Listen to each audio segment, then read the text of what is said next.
आधे घंटे तक पाकिस्तान के हवाई क्षेत्र में तांडव मचाता रहा भारतीय विमान। भारत को बार बार परमाणु हमले की धमकी देने वाला पाकिस्तान आज बुरी तरह भारत के सामने नतमस्तक हो चुका है। भारतीय विमान का पाकिस्तान में घुसकर वापस सुरक्षित लौटना यह कोई नई घटना नहीं है, लेकिन इस बार भारतीय पायलटों ने जो नया कारनामा किया है उसे सुनकर आप सभी हैरान रह जाएंगे। आज भी भारतीय विमानों को ऐसा लगता है कि पाकिस्तान भारत का ही हिस्सा है। इसी वजह से भारतीय विमान आसमान में उड़ते उड़ते पाकिस्तान में लैंड कर जाते हैं। भारतीय विमान को अचानक अपने हवाई क्षेत्र में देखकर पाकिस्तानी सेना हाई अलर्ट पर हो गई थी, लेकिन भारत की इस हरकत को देखने के बावजूद पाकिस्तान की तरफ से कोई भी काउंटर कार्रवाई नहीं की गई। अगर पाकिस्तान भारतीय विमान के साथ छेड़खानी करता तो भारत उसे आईसीयू में पहुंचा सकता था। दावा किया जा रहा है कि हाल ही में एक पाकिस्तानी विमान भी भारतीय हवाई क्षेत्र में प्रवेश किया था, लेकिन जिस प्रकार से भारत और पाकिस्तान के संबंध आतंकवाद के कारण बुरे दौर से गुजर रहे हैं, उसे देखकर तो यही लगता है कि आने वाले समय में अगर ऐसी हरकतें जारी रहती है तो यह एक बड़े युद्ध की चिंगारी साबित हो जाएगी। पाकिस्तान में छुपकर आत्मघाती हमला कराने वाले आतंकवादी किसी भी हालत में भारतीय विमान को वापस लौटने नहीं देते, जैसा कि आप सभी ने कंधार विमान हाईजैक के केस में देखा था, जब पाकिस्तान और तालिबान के आतंकियों ने मिलकर भारत को घुटनों पर ला दिया था। ठीक उसी प्रकार जब भारतीय विमान इस बार पाकिस्तान की तरफ रुख किया तो लोगों को लगा कि हो सकता है एक बार फिर चाहिए भारत विमान को हाईजैक कर लिया हो, लेकिन भारत और पाकिस्तान दोनों सरकारों के बीच बैकडोर चैनल से बातचीत स्थापित करते हुए साफ हो गया कि अगर खराब मौसम रहेगा तो दोनों देश एक दूसरे के विमानों को मदद करने की पूरी कोशिश करेंगे और लैंडिंग की अनुमति भी देंगे। दरअसल अमृतसर से अहमदाबाद जा रही इंडिगो एयरलाइन की एक फ्लाइट खराब मौसम के कारण रास्ता भटककर पाकिस्तान में लाहौर के निकट चली गई थी। यह करीब 8 बजे भारतीय हवाई क्षेत्र में वापस जाने से पहले यह विमान गुजरांवाला तक पहुंच गया था। फ्लाइट रडार के मुताबिक 554 नॉट की गति से उड़ रहा भारतीय विमान शनिवार को लाहौर के उत्तर में लगभग 7:30 पर प्रवेश किया और रात 8:01 पर वापस भारत लौट आया। इस बीच इंडिगो ने बताया कि फ्लाइट रास्ता भटकने के बाद सुरक्षित अहमदाबाद में उतर गई थी। एयरलाइन के मुताबिक खराब मौसम के कारण विमान अटारी सीमा से पाकिस्तान में घुस गया था। इस दौरान अमृतसर एटीसी का लगातार पाकिस्तान की एजेंसियों के साथ टेलीफोन पर संपर्क बना रहा। इंडिगो ने एक बयान में कहा कि अमृतसर से अहमदाबाद आ रही फ्लाइट संख्या 6E645 खराब मौसम के कारण पाकिस्तान के एयर स्पेस में घुस गई। यह रास्ता भटककर अटारी सीमा से पाकिस्तान में घुसी। इस दौरान पाकिस्तान की एजेंसियां टेलीफोन के जरिए लगातार अमृतसर एटीसी के संपर्क में रही। विमान का क्रू भी लगातार पाकिस्तानी एजेंसियों के संपर्क में रहा और रास्ता भटकने के बाद विमान सुरक्षित अहमदाबाद में उतर गया।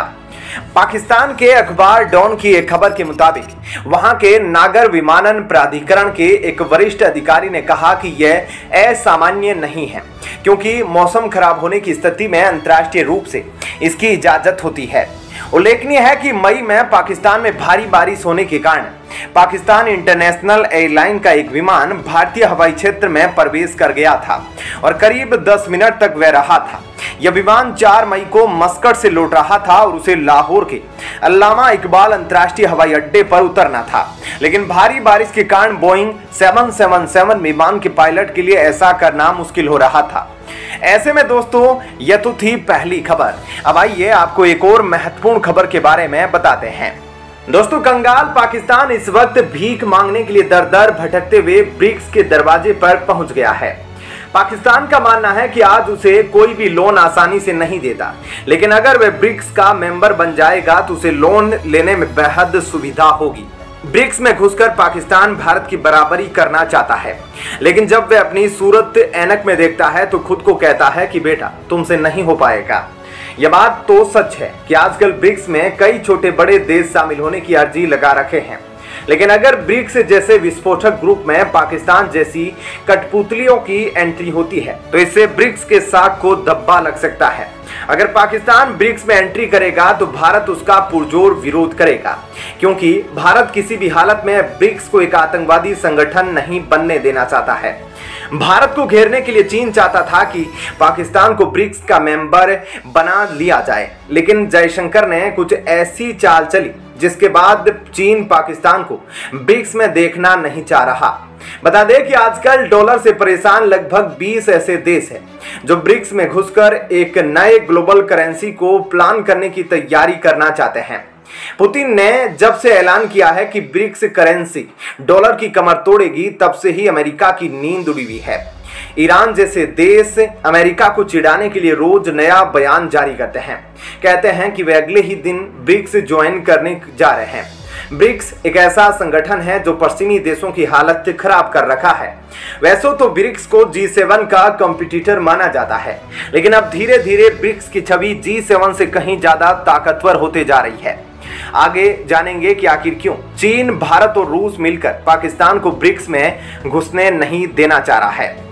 दरअसल कंगाल पाकिस्तान को अब सदाबहार दोस्त चीन ने ही दगा दे दिया है, वह भी पाकिस्तान के सबसे बड़े दुश्मन भारत के साथ मिलकर। जी हां, पाकिस्तान ने एक चौंकाने वाला फैसला लेते हुए ब्रिक्स में घुसने की कोशिश की। ब्रिक्स की दुनिया के उभरती अर्थव्यवस्थाओं जैसे अल्जीरिया, अर्जेंटीना, कंबोडिया, मिस्र, Ethiopia, Fiji, Indonesia, Iran, Kazakhstan, Senegal, Malaysia आदि के साथ बैठक में पाकिस्तान शामिल होना चाहता था, लेकिन भारत ने चीन के साथ मिलकर पाकिस्तान का रास्ता रोक दिया। आइए जानते हैं चीन ने क्यों दोस्त पाकिस्तान को छोड़कर भारत का साथ दिया। पाकिस्तान की इस चाल को भांपकर भारत ने तेजी से एक्शन लिया और कथित रूप से ब्रिक्स की अध्यक्षता कर रहे चीन के साथ मिलकर इस्लामाबाद का रास्ता रोक दिया। बताया जा रहा है कि भारत के इस रुख का रूस ने समर्थन किया था और मजबूरन चीन को अपने आयरन ब्रदर पाकिस्तान का रास्ता रोकना पड़ा। रोचक बात यह थी कि पाकिस्तान उभरते हुए बाजारों की श्रेणी में नहीं आता है, जबकि ब्रिक्स के सम्मेलन में आमंत्रित देश इस श्रेणी में आते थे। आलम यह है कि पाकिस्तान कंगाली की हालत से गुजर रहा है और दुनिया भर से कर्ज की भीख मांग रहा है। पाकिस्तान श्रीलंका जैसे आर्थिक संकट से गुजर रहा है। यह भी कहा जा रहा है कि पाकिस्तान लोन चुकाने में डिफॉल्ट हो सकता है। भारत और चीन से मिले बड़े झटके से बौखलाए पाकिस्तान के विदेश मंत्रालय ने एक बयान जारी करके कहा कि ब्रिक्स के डायलॉग में एक सदस्य देश के विरोध के कारण पाकिस्तान को ब्लॉक कर दिया गया। इस संबंध में जब चीन के विदेश मंत्रालय के प्रवक्ता झाओ लिजियान से पूछा गया तो उन्होंने कहा कि पाकिस्तान को लेकर फैसला ब्रिक्स देशों के बीच विचार विमर्श के बाद लिया गया। उन्होंने और ज्यादा विवरण नहीं दिया। इस पूरे घटनाक्रम से पाकिस्तान बौखलाया हुआ है। पाकिस्तान की विदेश राज्य मंत्री हिन्ना रबानी खान ने मोदी सरकार पर निशाना साधा था और कहा था भारत नेहरू और गांधी की नीतियों से भटक गया है। उधर चीन पाकिस्तान में अपने नागरिकों की हत्या और CPEC में हो रही देरी से भड़का हुआ है। क्या कहना है आपका इस खबर पर कमेंट सेक्शन में जरूर बताइएगा। धन्यवाद। जय हिंद।